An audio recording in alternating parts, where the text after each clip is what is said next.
Assalamu Walaikum. Hello friends, how are you? Welcome back to my another video.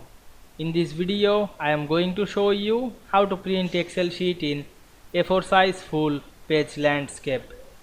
Let's get started. At first, you have to open your Excel workbook, then zoom out the sheet. Then go to the page layout menu, select the orientation drop down menu, choose landscape. Then select the page size option and choose your page size. Now I am select the A4.